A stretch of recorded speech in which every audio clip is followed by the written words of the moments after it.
Coucou tout le monde, c'est Aurélie, bonjour et bienvenue à chacun de vous. J'espère que vous allez tous vraiment très bien.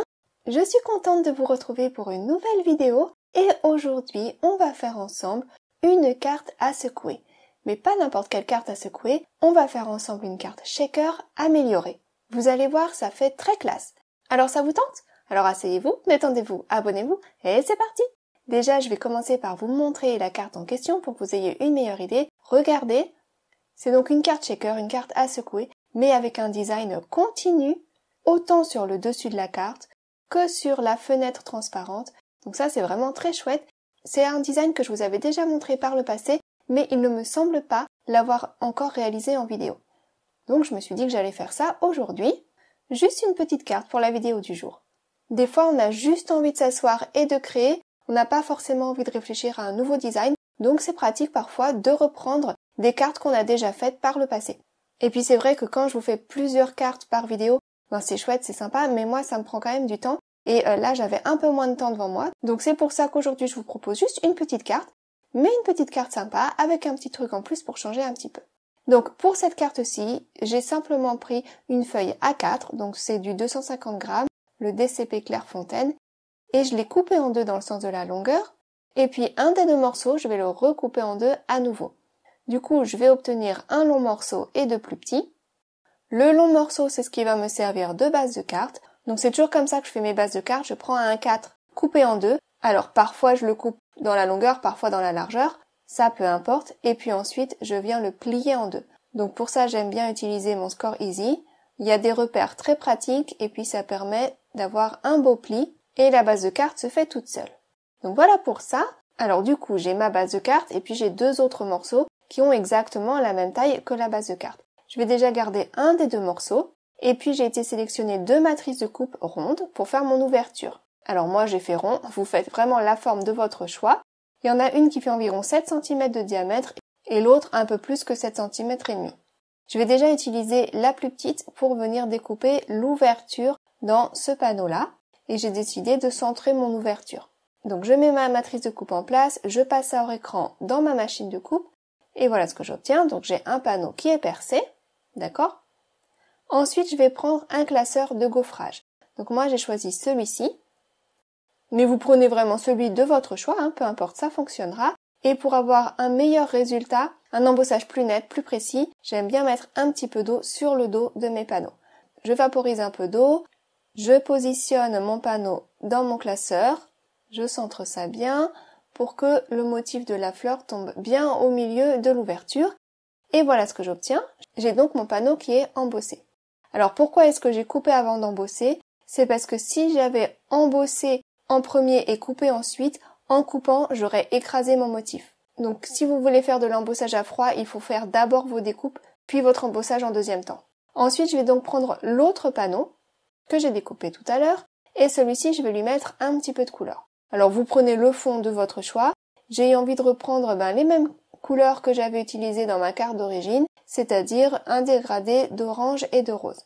J'aime bien ces couleurs ensemble, en plus elles se dégradent facilement l'une dans l'autre. Donc vous voyez, j'appose déjà ma première couleur, je mets une deuxième couleur en chevauchant un petit peu, et puis je travaille la transition en revenant avec la couleur précédente.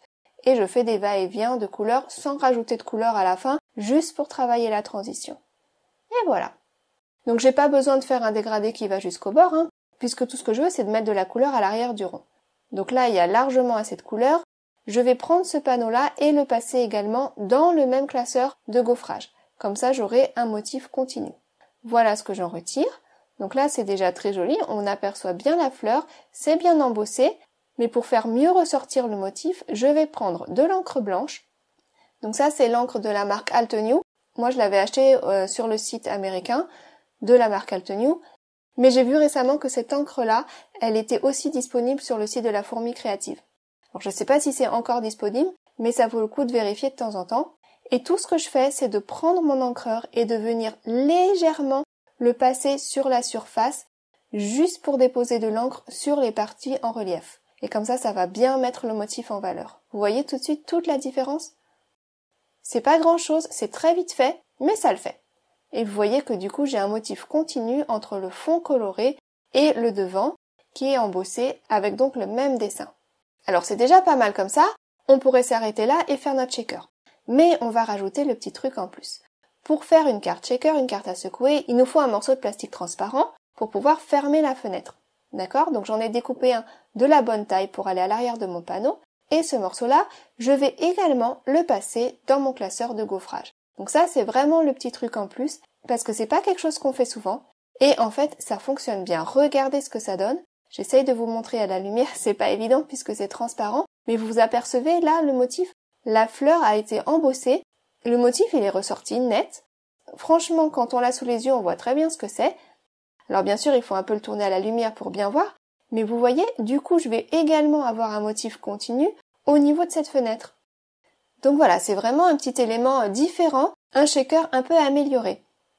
Ensuite, pour coller le plastique transparent, le rhodoïde, j'aime bien utiliser le scotch double face. Vous pouvez utiliser la colle. Par exemple, le Glossy Accent, ça fonctionne bien, mais c'est vrai qu'il faut attendre que ça sèche et c'est pas évident à coller vraiment le plastique. Alors qu'avec le scotch double face, bien ça se fait vraiment tout seul. Donc j'ai mis du scotch tout autour de mon ouverture et puis j'enlève les petites pellicules et je vais pouvoir venir positionner mon panneau sur mon plastique. Mais alors là, il faut faire attention à bien viser, à mettre ça dans le bon sens pour pouvoir avoir donc ce motif continu. Alors là, j'étais pas très sûre de moi pour le coup, je voyais pas très bien ce que je faisais donc j'ai repris mon classeur pour mieux avoir le motif sous les yeux, pour bien comprendre ce qui se passait. Je prends le temps de viser. Et même en prenant tout mon temps, à la fin, il y a une petite feuille qui est un peu décalée. Mais bon, ça se voit pas, c'est pas grave. Je vise, ensuite je presse, et puis voilà, ça y est, c'est collé. Et puis voilà, ça fait vraiment très sympa. J'essaye de vous montrer donc ce motif qui est continu de part et d'autre de cette fenêtre. Ensuite, je redécoupe un petit peu mon panneau qui se trouvera sur l'arrière, parce que j'ai pas envie qu'il dépasse quand je colle. J'aurais pu le redécouper après coup, mais bon, peu importe. Et puis, j'ai sélectionné quelques sequins à mettre à l'intérieur de mon shaker. Puisque un shaker, c'est donc une carte à secouer, il faut donc mettre des éléments à secouer. Donc j'ai commencé par prendre des petits sequins, pas trop petits, transparents. Je veux pas que mes éléments à secouer prennent toute la place, je veux qu'on puisse quand même bien voir le motif. Et puis j'ai pris des paillettes plus petites, transparentes également, et j'ai rajouté ça. J'aime bien quand il y a plusieurs tailles. Après pour les paillettes, après coup, j'étais pas sûre si j'avais bien fait ou pas, parce que elles ont tendance vraiment à être électrostatiques et à les coller sur la fenêtre. Mais bon, ça fait sympa, ça fait une fenêtre pailletée. Mais c'est vrai que mes sequins plus gros, ils se secouent mieux pour le coup. Ensuite, il faut mettre un petit peu de volume dans tout ça. Donc j'ai été prendre de la mousse 3D. Et moi, j'ai ces bandelettes de mousse que j'ai trouvées récemment et que j'aime beaucoup. Comme elles sont bien fines, elles se tordent très facilement. Donc j'ai pu entourer ma fenêtre sans difficulté. Puis je peux aussi également faire des bandes bien droites. Alors ça, j'essayerai de vous retrouver le lien, si j'y pense, et de vous mettre ça dans la description de la vidéo pour ceux que ça intéresse. Une fois que tout est en place, je peux enlever toutes les petites pellicules de protection et venir mettre ça sur mon fond. Alors là encore, en prenant le temps de bien viser pour que mon motif soit continu. Parce que si je fais tout ça et puis qu'à la fin c'est pas continu, c'est quand même un peu ballot. Donc je fais attention et puis une fois que c'est bon, je peux appuyer. Et j'appuie bien sur tout le tour parce qu'il faut que ce soit bien scellé de partout. Ah oui, j'ai oublié de vous dire que lorsque vous mettez de la mousse tout autour au dos, il faut vraiment s'assurer que ce soit bien hermétique, bien jointif, pour pas que nos petits sequins aillent se sauver. Ensuite, j'ai plus qu'à venir positionner ça sur ma base de carte. Donc j'ai été redécouper un petit peu tout ça, pour que ce soit un petit peu plus petit de chaque côté. Je trouve que c'est plus facile à viser sur la base de carte quand c'est plus petit. Et puis je viens donc compléter tout autour en mettant de la mousse 3D. Et puis là où c'est pas très bien collé sous le plastique, je viens rajouter également du scotch double face.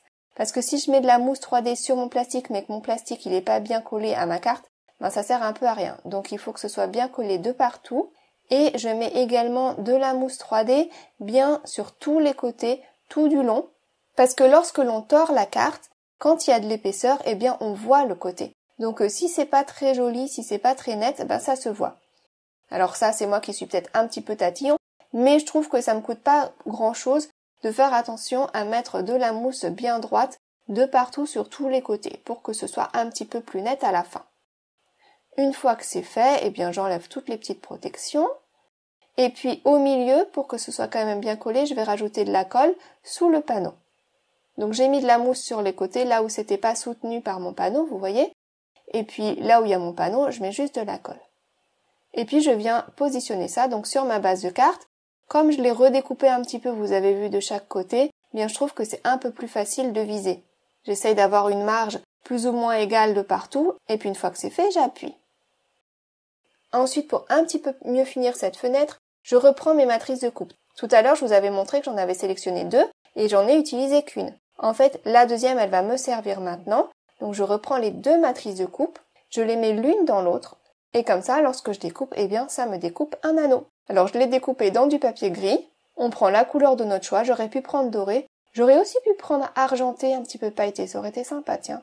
Bah, ça sera pour une prochaine fois.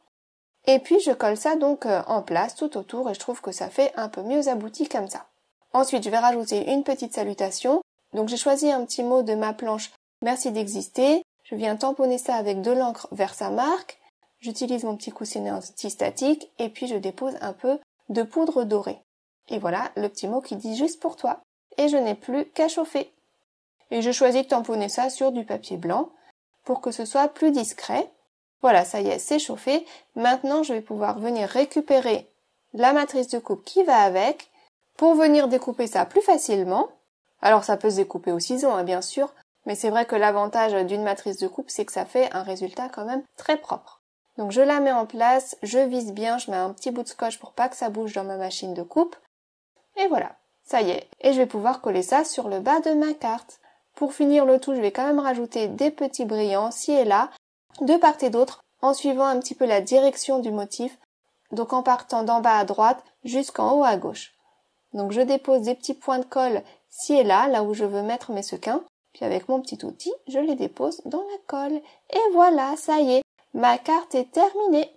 Et vous voyez donc, ce motif continue autant à l'arrière que sur le devant, que sur le rhodoïde. Ça fait vraiment très très chouette. J'aime beaucoup cette petite carte, elle est très élégante. J'ai hésité à faire une carte de mariage en mettant le mot félicitations, mais finalement, je me suis dit que juste pour toi, ça serait beaucoup plus passe-partout. Et je crois que je sais à qui je vais la donner, celle-là. Voilà! Ben voilà pour ma petite carte du jour. J'espère que ça vous aura plu, que ça vous inspirera pour créer, pour faire plaisir tout autour de vous. Prenez bien soin de vous. À bientôt, gros bisous, bye bye.